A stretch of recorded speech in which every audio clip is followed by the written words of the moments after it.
Hey everybody. I know that I left a little bit of a mystery sandwich going on as to what has been happening. I literally have not blow dried my hair. I thought that I would look, great when I did this, but I've just been all over the place. So this was one of those things that it kind of floored me. It actually completely changed what I think Amazon is doing with this whole restock limits thing. And I will get to it, but I want to tell you exactly what we'll be talking about today. So we're going to be talking about my friend, and he's also a Restock user, how his limits doubled overnight. And at first I didn't know what we were dealing with. He was like, hey, did you see a significant increase in your restock limits? And I was like, maybe a little bit. And then I did a survey, and he wrote back to me to let me know exactly what that meant. But we're going to be talking about that, how he saw his restock limits double, why this happened, including an email from Amazon and what they said as to why it happened, and what my analysis of the whole what's in it for Amazon. I always like to say, what's in it for Amazon? What is the Amazon angle? And so we'll talk about what I think their motive is. And of course, like any good marketer, I'm going to save to the end something that could work for you requesting restock limit increases. It hasn't worked before to write Seller Central or to write in and ask for a restock limit increase, but there is some pretty good proof as to how a certain approach could work for some people. All right, so the first thing I want to do a bit of a screen share. And again, if you have any questions, answer them. We don't have all the answers. We don't know what exactly is going on with the restock limits, but we do know some of the things that are factors, and these are things that I talk about. I talk about sell-through rate and how that pertains to utilization, what Amazon calls sell-through rate. So these are all things that we've talked about before. But if you have any other questions, I'll try to answer them the best I can. But of course, we don't know everything going into Amazon's reasoning behind the restock limits. But here's just one thing. All right, so this is a little bit of back and forth. So when I heard about the restock limits increase, I said I was doing a survey in our Restock group, and we didn't get a lot of people saying that they had seen this happening on their end. So I wanted to kind of know a little bit more about what that was. So you can see there, the limits went from 22,000 to 45,000, which is a complete change. And so I asked him what was going on. Is there anything different? Are we going into a heavy sales season for him? Anything changed with his score? Now, because he uses Restock, he has actually a high score in the high 700s. He has been using Restock for a while, but he said basically that everything is normal. Okay, so let's see. I want to make sure I don't miss out on any points. All right, so the next thing that happens, he actually told me that he got an email from Amazon themselves. And I'm going to show you that email. He said I could share it with you guys. All right, so he says, it says, we're committed to improving your Amazon multi-channel fulfillment experience to help you grow your multi-channel e-commerce business. The MCF team has raised your restock limits by 23,420 units. This restock limit increase is valid until September 30th. Our goal is to increase your restock limits so you can use MCF for your off-Amazon business needs. Increasing your MCF sales during this time window will help you to maintain higher restock limits before peak season. All right, so let's talk a little bit about what that means and what I think it means. So first of all, I think one of the things that happened when Amazon started placing restrictions is that a lot of people decided that they no longer wanted to use MCF, right? So they maybe stopped putting their Shopify sales through. They found other ways to fulfill their other channels. And Amazon probably wasn't thrilled about that for a couple of reasons. Not the most of which is the fulfillment revenue. I think that is the secondary reason. The fulfillment revenue is a whatever to them, is a, okay, that's nice. But I think that they lost something a lot more valuable when people started removing MCF or removing the fulfillment through that channel. Now, if you don't know, MCF actually contributes to your sales velocity. And Amazon put out a webinar where they made this exact claim. They said, multi-channel fulfillment velocity will contribute to your sales velocity. Fulfilled by merchant also contributes to your sales velocity as it pertains to restock limits. So it's not always the best move to remove your MCF from your fulfilling through Amazon, right? It's something that you need to weigh. But if you say, for example, stock out on your best seller, you might want to divert all of your MCF to fulfilling through Amazon to maintain those restock limits, because you can borrow your sales velocity from, say, your Shopify and add that velocity into Amazon so that you don't tank your restock limits when you stock out. Just a little tip for you. But the question of the day for me, the thing that really got me interested, why is Amazon telling us that they have no storage space, but they are then incentivizing us to park all of our inventory for other channels at Amazon? You would think that it would be the opposite, that they would say, stop fulfilling through Amazon, stop fulfilling your Shopify, stop fulfilling your Etsy, your whatever else can fulfill through those channels. Stop doing that. We don't have any room for that. We only want Amazon sales moving through our business. So that was the first question that I have. The next thing that I realized is that this is a data grab. They want the competitors' information. They want to know how much sales are moving through various different channels, right? They want to know how much of their business is being taken by Shopify and these other channels. So Walmart is actually very smart in what they did. I don't think they were as smart as it can look like now they are. They've been smart in saying that you can't fulfill through Amazon to Walmart. And I think the reason they did that was for the branding because of the box, and they didn't want an Amazon box going to their customers.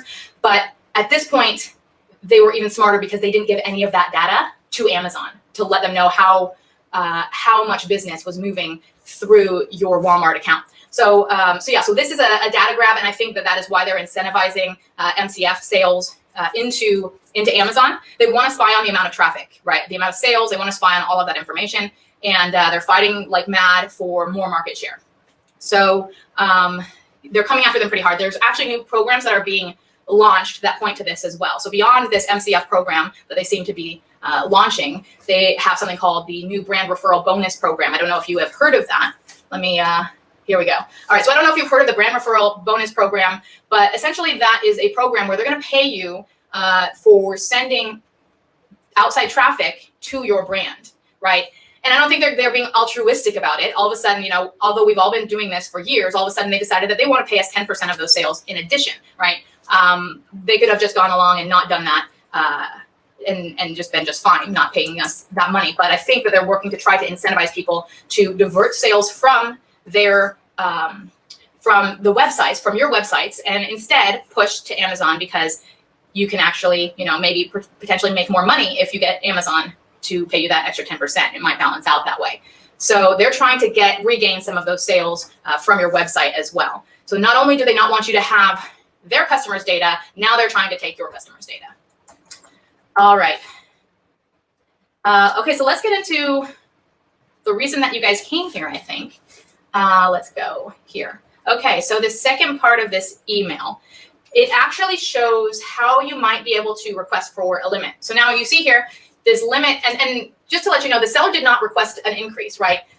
He just woke up one day to it and to this email. But if you notice here, it says, increasing your MCF sales during this time window will help you maintain higher restock limits before peak season. So what they are trying to do or to see is if you can increase your sales, if you can divert a bunch of traffic from MCF to before peak season being fourth quarter, they will continue to have your restock limits increase, right? So that's something to keep in mind as your strategy. And I've been telling people this is one of the strategies that should be taking place is looking at all of your excess inventory and figuring out how to move it, not remove it, but move it. Move it in a way that it causes an increase in sales velocity, right? Whether that's through fulfillment orders, if you are fulfilling through MCF or through regular fulfillment orders, if anything that you can do. There's also things like the outlet deals that Amazon has. Those types of things will add to your sales velocity. So third quarter is all about increasing your sales velocity as quickly as possible. All right, so we're going to now scroll down to take a look at what the rest of this email says. This was the thing that was shocking to me. If you need higher restock limits to support your off Amazon business, please reach out to this email and send us a copy of your 90-day unit volume forecast with MCF and FBA projections to request a higher limit. It does not say send us proof of what you've been selling on your other channels, your off Amazon channels. It says send us your 90-day forecast of what you think you can sell for both MCF and FBA projections, right? So it looks like, and we don't know yet if someone who has not been flagged for this program, such as this seller, will get anywhere with this email request going out. I'm just saying that this is what they say. And, if you want to give it a try, it's something that you might be able to consider. Don't be crazy about it, but they do say MCF and FBA projections combined for the next 90 days. So, and if you can hit those marks, that's the other point. So scroll down up here. You're going to give them projections, but you want to give them projections that are feasible. Project out, and I always tell people, project out three months, 6 months, and figure out for the next quarter what you can do and send that to Amazon. We have a forecasting tool that can help you with that, just FYI, in case you didn't know. But then they're going to reevaluate, right? Valid till September 30th. They're going to then reevaluate based on what you've sent them and what you do in terms of performance. That could set you up to be in a good place in fourth quarter. So I've been telling people you need to start planning on figuring out how to let Amazon know that you need more restock limits through the sales patterns and behavior. All right. And lastly, let's see, what was the seller having good volume with MCF prior to? Yeah. So the seller was having, I mean, it was okay. It was nothing to warrant a doubling of sales. I think it was, something around 1,500, 2,000 sales per month.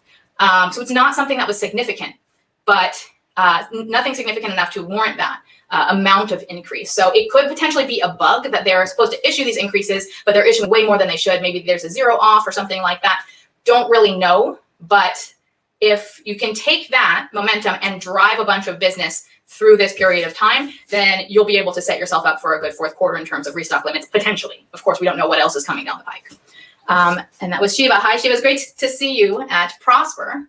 All right, the last thing I want to cover, obviously, like I said, we get a lot of data coming every now and then. People share information with us. I always ask, if you're sharing information, can I share this? I don't want to share information that people don't want me to share. So obviously, I'm always careful to make sure that that is information that can be shared if we do get it from another user or seller. So the last thing I wanted to talk about was that we actually do updates on this. We follow the restock limits very, very carefully, and we're constantly doing updates. So we have a page, and you can go to sostock.com/restock. If you go to sostock.com/restock, you'll actually be able to sign up to get notifications when these things do occur. So we will be, you can see right here, this is our restock limits. We'll be sending updates. One of the updates we do have coming is we've been building a restock limits tool inside of SoStock to calculate restock limits by storage type. How much space do you have? And also to prioritize what your most important products are that you don't want to stock out on. What are those products that maybe you could stock out on if the best sellers were kept in stock? And it will do those calculations for you to prioritize those things in your business that are most important to you, so you know how much to send in based on your lead time and based on your restock limits and your priorities. So that's going to be launching. We're right at the end of beta testing it. It should be launching in the next week or so. I think we have some of our top users who have been extremely helpful. They're in there right now testing it, poking holes in it, and we know when we open it up to the broad users, it's going to be tested as well, and we will be updating it, moving forward. But that's something exciting that's coming on. And like you can see, getting notifications, you'll be sent to here to sign up. So anything else that we find out, especially about what happens when you do submit for increases in restock limits with this method and those types of things, they will all be documented, and we'll be keeping everything updated. Like you can see, we've been updating, sorry, it's a lot. We've been updating this page with all of the, we've been updating this page every time something changes, right? 2020, 2021, etc. All right, I have a couple of comments. Shiva, great to see you. Hi, Amy, great to see you. And then Duncan says, I had a restrictive 3,000 unit limit, which was increased in mid-July to around 6,000. In the past few days, the restock limit was reduced back to about 3,700. Yeah, it's been a little strange. It's been a little weird. Sometimes that can be things rolling off. So Amazon is tending to look at your 90-day, your rolling 90 days, right? So sometimes it's things that are rolling off, but there are other factors that just we can't be certain of. Amazon has dropped limits sometimes with no warning or reasoning, and then after the fact sent out emails saying, hey, we dropped your limits because we're preparing for Prime Day. Things like this that we can't control, but what we can control is working on increasing our sell-through. I do, again, a whole talk on sell-through. What does Amazon look at and consider as sell-through, and why is it pretty much almost the only metric that Amazon really, really cares about, their sell-through, because it has to do with all elements of what's going on in the Amazon ecosystem as it has to do with inventory. All right, that's all that I have. Hopefully that's extremely helpful to you guys. Keep me informed as to what happens if you do try out that technique. And, let me know if you hear of anything else that is weird or wild or crazy or hopeful inside of the Amazon inventory space.